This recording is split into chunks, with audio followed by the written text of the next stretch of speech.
दुनिया के चक्करों में पड़ा हूँ, फेम के चक्करों में, पैसे के। तो ये मेरी सिस्टर साथ कुछ नहीं लेके गई। इतने शौक़ से उसकी शादी की हमने, लाखों रुपए लगा के, वो कुछ नहीं लेके साथ गई है। जब मेरी बहन नहीं रही तो मुझे डर लगने लग गया कि मुझे अभी मौत आ जाएगी। दोस्तों की तरफ से जो है ना, मुझे कुछ ख़ास रिस्पॉन्स नहीं मिला, क्योंकि पहले मैं एक दोस्त को बुलाता था कि आप मेरे साथ फ़ैशन शो पे आएँ, वो 10 आ जाते थे।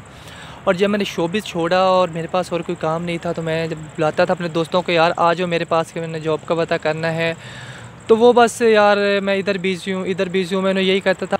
और फर्स्ट मैंने फ़ैशन शो किया था, उसके बाद मैंने ब्रांड शूट किए, मुज़ाकरात में आया, ख़बरनाक में आया, लाहौर न्यूज़ में आया। इसके अलावा काफ़ी बड़े बड़े ब्रांडों के साथ मैं काम करता रहा, क्योंकि मैं अभी नाम उनके नहीं लेना चाहता।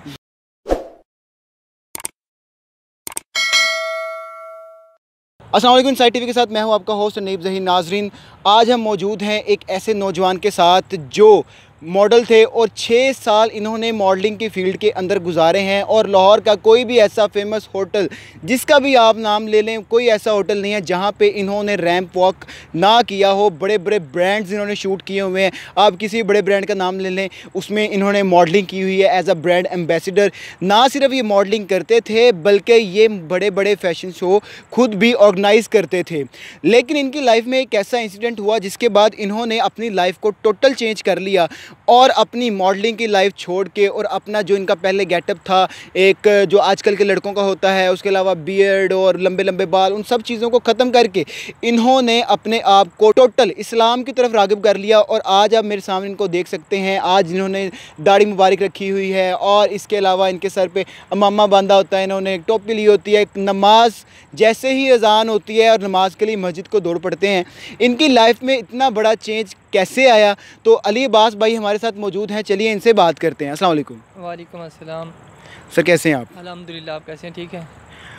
अली भाई, जब भी कोई ऐसे जो हमारे आजकल दुनिया की रंगीनी है इसमें खो जाता है, तो फिर वो खो जाता है, वापस आते बहुत टाइम लगता है, ठीक है? ऐसा क्या हुआ आपकी लाइफ में कि आपने एकदम से टर्न ले लिया? खो जाते हैं लोग, काफ़ी दुनिया में खो जाते हैं, ठीक है। मेरी ज़िंदगी में अच्छी खासी ज़िंदगी चल रही थी, एक नाम मेरा था, लोगों में खोया हुआ था, दुनिया की रुझान में, कभी इधर जाओ, कभी पार्टीज़ में जाओ, कभी फ़ैशन शो में जाओ, अल्लाह की तरफ से बिल्कुल हट के थे। ना नमाज़ पढ़नी, कभी बस जुमे की नमाज़ पढ़नी, बस जैसे लोग थे वैसे उन्हीं के साथ रहना पड़ा। तो 2019 में मेरी सिस्टर की शादी हुई थी अप्रैल में, और 7 मंथ प्रेग्नेंट थी, और उसका रोड एक्सीडेंट हुआ है और 4 दिन हॉस्पिटल रही है। और काफ़ी हमारे पास पैसा था, पैसा लगाया, उसकी शादी पे हमने लाखों रुपए लगा के शादी की। और जब डॉक्टरों से हमने पूछा कि भाई इसका इलाज क्या हो सकता है, उन्होंने कहा सर सिर्फ दुआ हो सकती है, अब अल्लाह से दुआ करें। पैसा आप चाहे जितने 10 करोड़ भी लगा देंगे ना, तो ये इसका कोई इलाज नहीं हो सकता है, सिर्फ आप दुआ करें। तो 4 दिन हॉस्पिटल में रही है और चौथे दिन उसकी डेथ हो गई है। और उसके बाद ज़िंदगी से मुझे डर लगने लग गया। जब भी मैं कहीं बाहर जाता था, मुझे भी ऐसे लगता था जैसे कि मेरी सिस्टर सुबह नमाज़ पढ़ के गई, हमसे मिल के गई है, और अचानक एक जवान सिस्टर की डेथ हो गई है। तो मुझे भी ऐसे ही लगता था कि मुझे भी लग रहा है कि मैं कभी 1 मिनट का पता नहीं कि मुझे अभी मौत आ जाए। तो मैं किस गफलत में पड़ा हूँ, दुनिया के चक्करों में पड़ा हूँ, फेम के चक्करों में, पैसे के। तो ये मेरी सिस्टर साथ कुछ नहीं लेके गई। इतने शौक़ से उसकी शादी की हमने, लाखों रुपए लगा के, वो कुछ नहीं लेके साथ गई है। जब मेरी बहन नहीं रही तो मुझे डर लगने लग गया कि मुझे अभी मौत आ जाएगी। तो मेरे पास अभी टाइम है कि मैं तौबा कर लूँ कि शोबिज़, ये फ़ैशन, ये सब कुछ दुनिया में रह जाना, ये पैसा। क्योंकि पैसा हमारा तब काम नहीं आया था कि जब मेरी बहन हॉस्पिटल में थी और डॉक्टरों सब कहते थे कि यार 10 करोड़ भी लगता है तो हम लगाने के लिए तैयार हैं, सिर्फ मेरी बहन बच जाए, हम हर एक चीज़ अपनी बेच के लगा देंगे। लेकिन उन्होंने कहा नहीं भाई, दुआ करें। जब मैंने सोचा कि सिर्फ दुआ से ही होता है, एंड पे हमने अल्लाह के पास ही जाना होता है, तो ये शोबिज़, ये सारी चीज़ें, इसका हमें कोई फ़ायदा नहीं है। तो अच्छा, आप मुझे बताएं कि आपने स्टार्ट कब किया था ये शोबिज़, और कितनी कामयाबियाँ समेटी आपने शोबिज़ की फ़ील्ड के अंदर? मैंने 2014 में जो है ना, मैंने शोबिज़ स्टार्ट किया था, और फर्स्ट मैंने फ़ैशन शो किया था।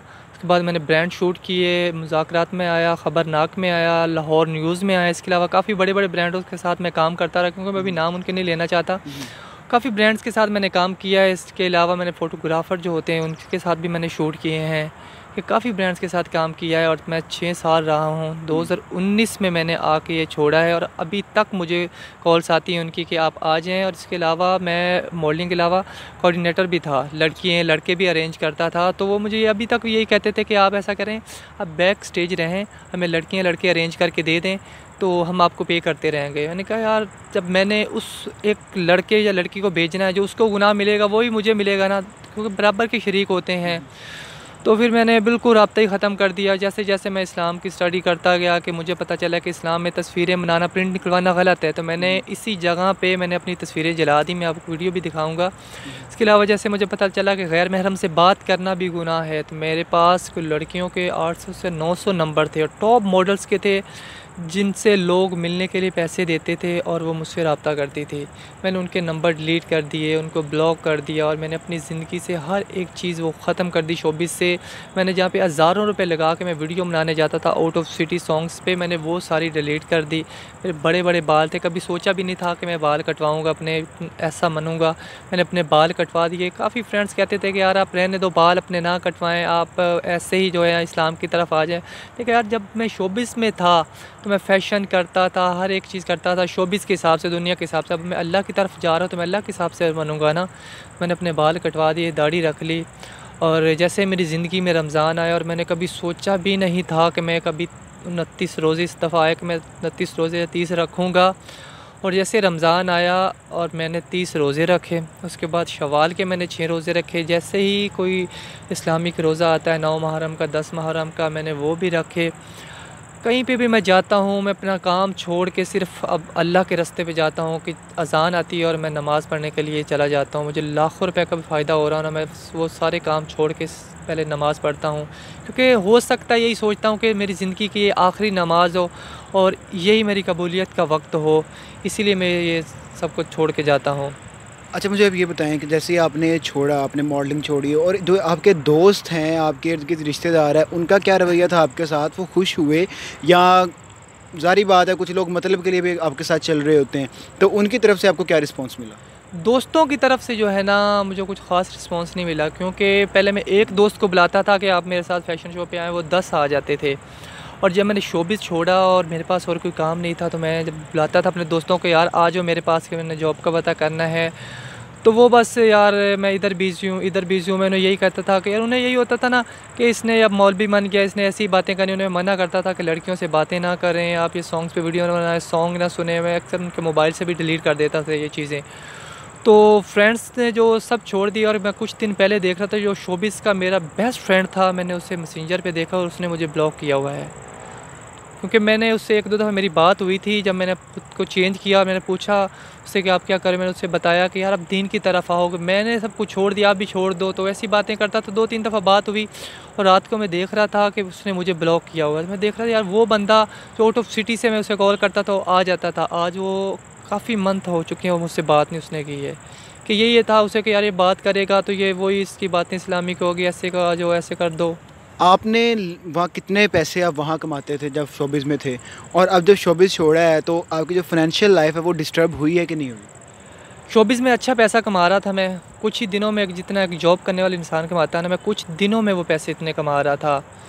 और जब मैंने शोबिज़ को छोड़ा तब मुझे हज़रत मूसा अलैहिस्सलाम की कौम का एक वाक़या याद आया कि जब उनकी कौम पे बारिश नहीं आ रही तो हज़रत मूसा अलैहिस्सलाम ने लोगों को इकट्ठा किया कि अल्लाह से दुआ करते हैं। तो अल्लाह की तरफ से एक वही आई कि आपकी कौम में एक ऐसा आदमी है जो यहाँ से चला जाए, गुनाहगार है, और बारिश आ जाएगी। तो उस इंसान ने मुंह तक नहीं हिलाया था और तौबा की और बारिश आने लगी। तो हज़रत मूसा अलैहिस्सलाम ने अल्लाह से पूछा कि अल्लाह पाक, तो कोई यहाँ से तो कोई गया भी नहीं है, तो ये बारिश भी होने लगी, तो वो कौन शख्स है? अल्लाह ने कहा कि जब वो एक गुनाहगार था तो तब मैंने उसका नहीं बताया था, अब तो वो उसने तौबा कर ली और मेरे और भी करीब आ गया है, तो अब मैं कैसे बता दूँ तुम्हें, वो तो मेरे करीब हो गया। तो मैं जब गुनाहगार था तब मुझे अल्लाह ने नहीं छोड़ा था, अब तो मैं अल्लाह के रास्ते पे लग गया हूँ और अल्हम्दुलिल्लाह पहले से मैं बहुत खुश हूँ। पहले भी पैसा कमा रहा था लेकिन अब उससे भी ज़्यादा कमा रहा हूँ। लेकिन पहले सुकून नहीं था ज़िंदगी में, अपने रिश्तेदार, अपने घर वालों से दूर जा रहा था, हर बंदे से बदतमीज़ी, कोई मुझे इस तरफ इस्लाम की तरफ बदतमीज़ी करता था।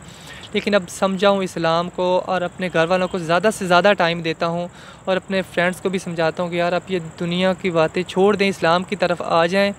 और आप अगर कोई बुराई दो चीज़ें होती हैं, आप कोई वीडियो बनाते हैं, एक अच्छाई होती है, एक बुराई। आप अच्छी बात को प्रमोट करें जो आपके मरने के बाद भी काम आए। क्योंकि आप सॉन्ग्स पे वीडियो बनाएं, लड़कियों से बातें करें, आप गैर महरम से बात करना भी हराम है, सबको समझाता हूँ। और अल्हम्दुलिल्लाह भी मेरी ज़िंदगी में एक सुकून है, पहले सुकून नहीं था।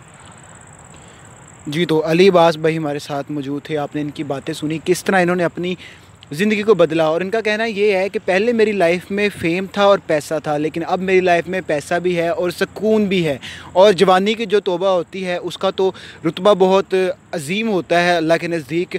तो हमें भी चाहिए कि हम भी अपने आप, अगर हमें ट्रैक से उतरे हुए हैं तो अल्लाह से दुआ है कि अल्लाह हमें भी ट्रैक पे लेकर आए, राह रास्त पर लेकर आए। और हमें चाहिए कि माशरे के अंदर भी जो भी पॉजिटिव चीज़ हम कर सकते हों हमें करनी चाहिए। अली भाई के लिए दुआ है कि अली भाई आपको भी अल्लाह इस जो आप रिश्ते में निकले हैं आपको साबित कदम रखे, और अल्लाह बाकियों को भी हिदायत दे और हमें भी हिदायत दे। मुझे दीजिए इजाज़त। अल्लाह हाफिज़।